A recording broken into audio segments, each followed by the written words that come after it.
राम राम नमस्कार। Education system Bihar में आपका स्वागत है। आज के इस वीडियो में बिहार अमीन के बारे में जानने वाले हैं।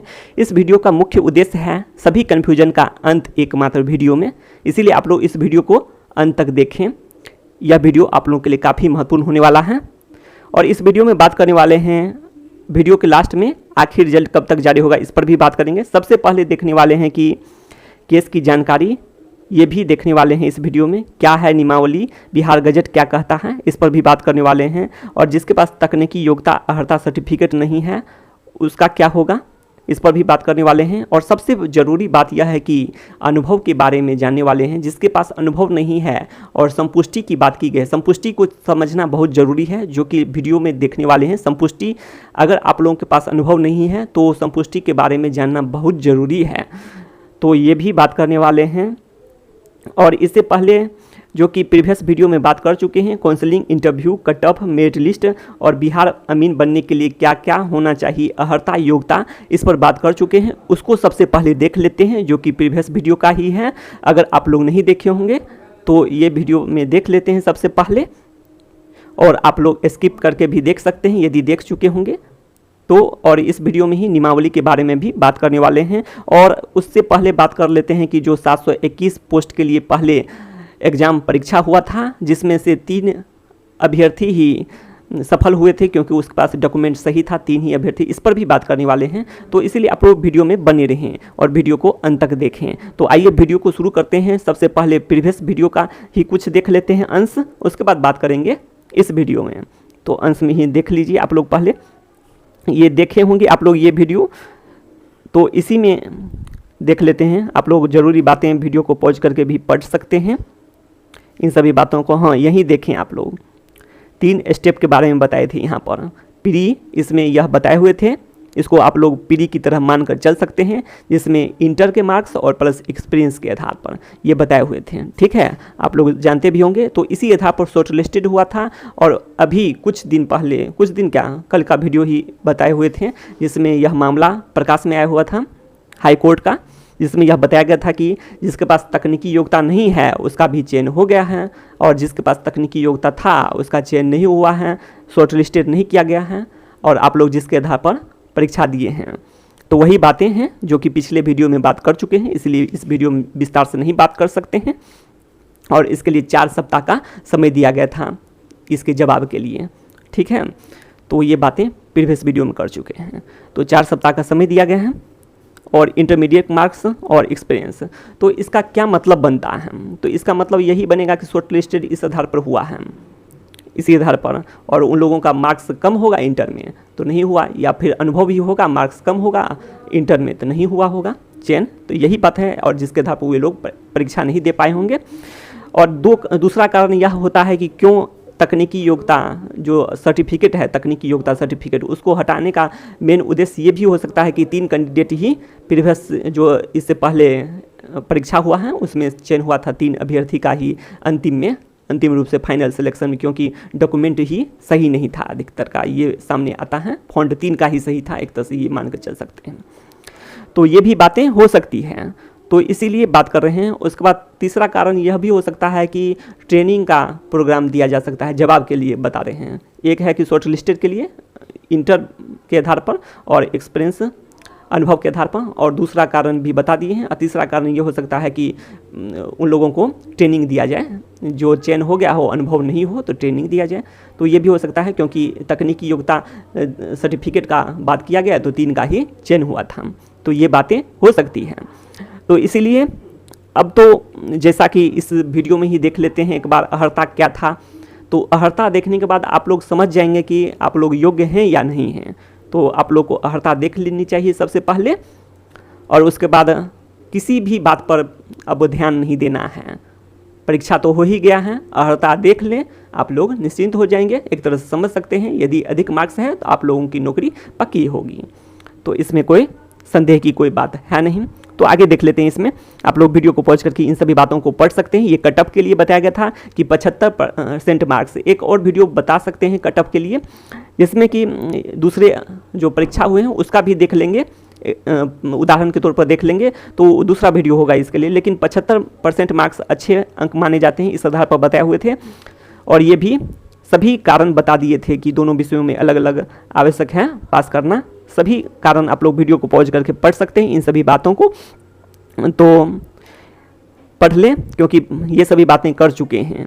तो कट ऑफ भी देख सकते हैं आप लोग कितना है, इसमें बता दिए हैं कट ऑफ के बारे में भी, और डॉक्यूमेंट क्या क्या लगेगा इसके बारे में भी एक वीडियो में बताए हैं। इसीलिए आप लोग इस वीडियो के लास्ट में जो प्ले लिस्ट होगा उस पर क्लिक करके सभी वीडियो देख सकते हैं, जो भी उचित लगे, आप लोगों को अच्छा लगे। उसके बाद आगे बात कर लेते हैं कट ऑफ, ये भी देख लें आप लोग। इसी में आप लोग यहाँ देखेंगे तो शैक्षणिक योग्यता बताए हुए थे, तो क्या है शैक्षणिक योग्यता इसे देख लें। सबसे पहले एजुकेशन क्वालिफिकेशन, उसके बाद आप लोग समझ जाएंगे कि आप लोग 40 पोस्ट के लिए पहले देख लेते हैं क्या आप योग्य हैं अमीन बनने के लिए या नहीं है। तो शैक्षणिक योग्यता आप लोग यहाँ देखेंगे तो पाएंगे कि अमीन पद पर नियुक्ति के लिए क्या है शैक्षणिक योग्यता, किसी भी मान्यता प्राप्त बोर्ड और संस्थान से क्या बताया गया है 10+2 होना चाहिए। इंटर पास हैं तो आप लोग इंटर पास कर गए हैं तो आप लोग बन सकते हैं, तो यही बात है। तो शैक्षणिक योग्यता यही था, तो इसीलिए अब किसी को कोई समस्या की कोई बात नहीं है, और अनुभव के भी अंक मिल रहे हैं। जिसे अनुभव है तो अनुभव के भी अंक मिल रहे हैं, तो अब कोई समस्या की बात नहीं है। और सरकार को जवाब देना है, वही 3 जवाब दिया जा सकता है, एक शॉर्ट लिस्टेड के बारे में और दूसरी बात कर चुके हैं इस वीडियो में ही। एक है कि आपको कम सिलेक्शन हुआ था, जब तकनीकी योग्यता सर्टिफिकेट रखा गया था तो 3 का ही चयन हो पाया था, और तीसरा कारण आप लोग समझते हैं कि जिसका अनुभव नहीं है तो उनको ट्रेनिंग का काम हो सकता है, ट्रेनिंग करवाया जाए अलग से जैसा देखा जाता है। तो ये सभी बातें हो सकती हैं। उसके बाद आगे देख लेते हैं। सबसे पहले इसमें भी शैक्षणिक योग्यता वही है, और वेतनमान भी आप लोग देख सकते हैं, और वैकेंसी डिटेल्स भी उस वीडियो में सभी बातें कर चुके हैं। आप लोग देख सकते हैं कितना है वैकेंसी डिटेल्स, तो यहाँ भी देख सकते हैं आप लोग। वैसे उस वीडियो में विस्तार से बात की है इन सभी बातों पर, और आप लोग प्ले लिस्ट में जाकर उस वीडियो को देख सकते हैं। और यहाँ पर शॉर्ट लिस्टेड किस आधार पर हुआ था उसके बारे में भी बता दिए हैं, और आप लोग ये सभी बातें जानते भी होंगे, तो नहीं करेंगे इस पर भी ज़्यादा बात। अब मेरिट लिस्ट में भी आप लोग देख सकते हैं, तो यहाँ पर ही बता दिए हैं सबसे पहले ही प्री या मेंस में ही। तो आप लोग वीडियो को पॉज करके पढ़ लिए होंगे कि इसमें भी बताया गया है कि जो CBT जो परीक्षा हुआ है उसके प्लस में अनुभव के अंक, तो ये भी बातें कर चुके हैं। तो इन सभी बातों पर इस वीडियो में नहीं बात करेंगे, और यदि बराबर हो तो आप लोग जानते भी होंगे कि खंड ए की उसी को पहले मेधा कर में लिया जाएगा, खंड ए में जिसका अधिक हो, खंड बी में उसके बाद एज, ये सभी बात जानते भी होंगे क्योंकि प्रीवियस वीडियो में बात कर चुके हैं। अब इसमें कुछ यह भी है कि इंटरव्यू के बारे में, तो इंटरव्यू के बारे में भी बात कर चुके हैं कि इंटरव्यू होगा या नहीं होगा, तो ठीक है। उसके बाद उस वीडियो में सभी बातें कर चुके हैं। अब सबसे महत्वपूर्ण बिंदु पर भी बात करेंगे इस वीडियो में, कि इसमें यह भी बताया गया है कि आप लोग यहाँ देख लें, ये महत्वपूर्ण बिंदु है। तो महत्वपूर्ण बिंदु में आप लोग देखेंगे यहाँ पर, तो जिसका मेधा सूची में नाम आ गया, परीक्षा दे दिया लेकिन डॉक्यूमेंट सही नहीं है, तो वो भी फिर बाहर होंगे। जैसा कि आप लोग देखते हैं कि 3 इस आधार पर ही 3 का ही चयन अंतिम रूप से हो पाया था, डॉक्यूमेंट गड़बड़ी हो या फिर कुछ हो, सभी मिलाकर 3 का ही चयन हुआ था आप लोग प्रीवियस जो भी परीक्षा है उसमें। तो ये सभी बातें निकल कर सामने आती हैं, इसलिए डॉक्यूमेंट सही की जांच बाद में होगी, डॉक्यूमेंट वेरिफिकेशन के समय होगा। भले ही आप परीक्षा दे दिए हैं उससे कोई मतलब नहीं है, क्योंकि आप लोग इसे पढ़ेंगे तो पाएंगे। सबसे प्रथम पॉइंट है इसमें 11 पॉइंट, तो आप लोग देख लिए होंगे। और इसके लास्ट में देखें अनुभव के, इसके लास्ट में देखेंगे इंटरव्यू में मूल प्रमाण पत्रों का, तो इसके बारे में भी बात करने वाले हैं, इंटरव्यू होगा या नहीं होगा। वैसे उस वीडियो में बात कर चुके हैं, लगभग सभी बातें कर चुके हैं। यदि आप प्रीवियस कई वीडियो देखेंगे तो पाएंगे कि लगभग इंटरव्यू के बारे में भी बात कर चुके हैं। तो अब आ जाते हैं मेन पॉइंट पर। पहले 721 पोस्ट के लिए जो परीक्षा हुई थी और 2014 में विज्ञापन निकला हुआ था, उसमें 3 कैंडिडेट का ही डॉक्यूमेंट वेरिफिकेशन के बाद चयन हो पाया था। आप लोग इसे पढ़ लेंगे। तो इस तरह से उसमें यह पाया गया था कि आप लोग देखेंगे डॉक्यूमेंट वेरिफिकेशन हुआ होगा और उसमें यह बातें निकल कर सामने आई होगी, और यहाँ भी बताया गया है इन सभी बातों को। ट्रेनिंग और अमानत में, सर्वेयर में, ये सभी बातें देख सकते हैं आप लोग। तो ये बातें निकल कर सामने आती हैं। अंतिम रूप से 3 का ही चयन हो पाया जब टेक्निकल सर्टिफिकेट, इन सभी बातों का जिक्र किया गया था।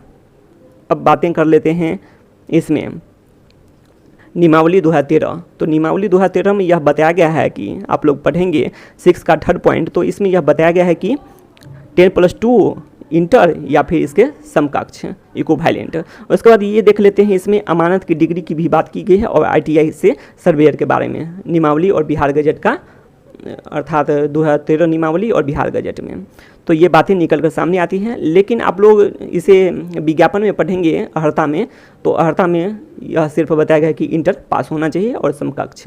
तो इस तरह से आप लोग समझ सकते हैं, और इससे पहले बता चुके हैं कि 3 का ही चयन हो पाया था जब ये सभी बातें थी, तकनीकी योग्यता सर्टिफिकेट, इन सभी बातों का। तो इस तरह से, और जिसका कम मार्क्स होगा उसका शॉर्ट लिस्टेड नहीं हुआ होगा, इंटर में कम मार्क्स होगा। सभी को तो अप्लाई करने का मौका दिया गया था और इंटर में कम मार्क्स है तो नहीं हुआ, और उसके अलावा अनुभव के भी अंक मिले हैं, तो सभी को तो समान रूप से मौका दिया ही गया है। इस तरह से भी समझ सकते हैं और सोच सकते हैं। अब आगे देख लेते हैं इन सभी बातों को। यहाँ देखेंगे तो इसमें बताया गया कि परीक्षा में प्रश्न पत्र में देख सकते हैं, प्रथम तो एक तरह से प्रथम पत्र सही लगभग बराबर मानकर चल सकते हैं, और द्वितीय में यह इसमें गणित पूछा गया था और इसमें यह 50 अंक, ये सभी थोड़ा अंतर है। द्वितीय पत्र में अमानत भी पूछा गया था। अब देख लेते हैं आगे, तो वही बातें निकल कर सामने आती है कि संपुष्टि के बारे में आप लोगों को समझना बहुत ज़रूरी है, क्योंकि इससे यह बातें निकल कर सामने आती है, क्योंकि इसमें अमानत के बारे में कुछ नहीं पूछा गया था और बिना अनुभव को भी मौका दिया गया था, और अनुभव वाले को 25 अंक। अब देख लेते हैं आगे, संपुष्टि के बारे में अब सिर्फ समझना ज़रूरी है, और नियमावली में और कुछ तो खास है नहीं।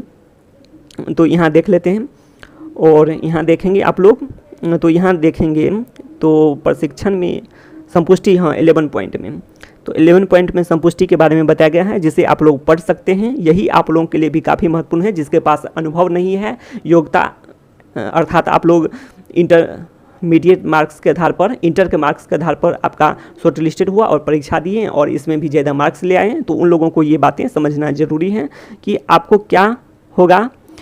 तो सरकार बात देख लेते हैं कि यदि कोई परीक्षा, विभागीय परीक्षा होता है तो उसमें उत्तीर्ण करना होगा, अर्थात आप लोगों को ट्रेनिंग तो दिया ही जाएगा, समझ सकते हैं। उसके अलावा देख सकते हैं आप लोग कि समय समय पर यह भी बताएगा कि प्रशिक्षण भी वही ट्रेनिंग होगा ही, समय समय पर होता रहेगा। एक तरह से ये भी बातें निकल कर सामने आती है, और अंत में कोई परीक्षा होता है तो उसमें उत्तीर्ण करना आवश्यक है, ये भी बातें निकल कर सामने आती हैं। और आपका आचरण, करेक्टर और इसके अलावा सेवा से यदि संतोषजनक रहा तो अवधि बढ़ जाएगी। तो कुछ न कुछ पीरियड संपुष्टि का देखने को मिलता है। वैसे बात करें तो कुछ जॉब की बात करें तो उसमें 2 साल तक संपुष्टि के बारे में बताया जाता है, 2 साल, और बिहार के कुछ जॉब की बात करें तो 2 साल दिया जाता है संपुष्टि का, प्रोबेशन पीरियड, हाँ यही होगा सर। तो इसमें संपुष्टि के बारे में बता दिए हैं।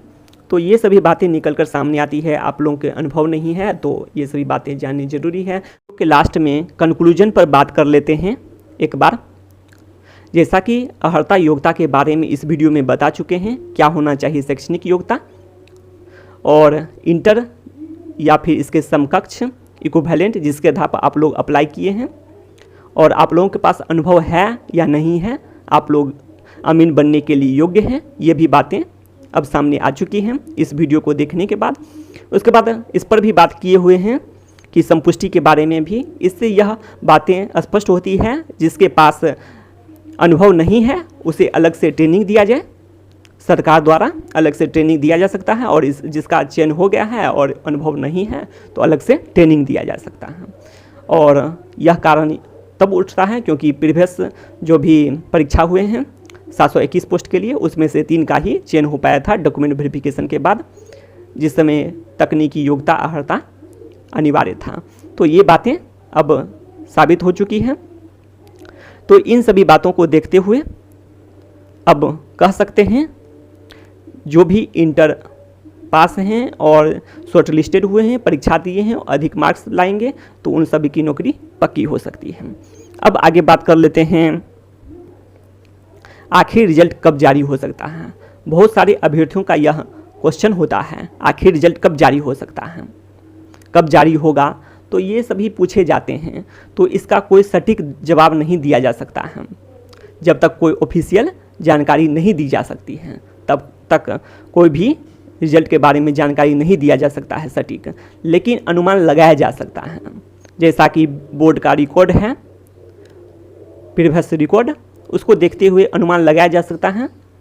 और आंसर की भी जारी हो चुका है और आंसर की के 1 मंथ भी उससे भी अधिक हो चुके हैं। तो इस तरह से आप लोग समझ सकते हैं कि अमीन का रिजल्ट शीघ्र जारी हो सकता है, इसकी उम्मीद की जा सकती है। हाँ, यह बात सामने आती है 1767 पोस्ट के लिए कि 4 सप्ताह का जो समय दिया गया है, लेकिन आप लोग उस न्यूज़ को पढ़ेंगे तो कहीं भी नहीं जिक्र किया गया है कि रिजल्ट पर रोक लगाने की बात।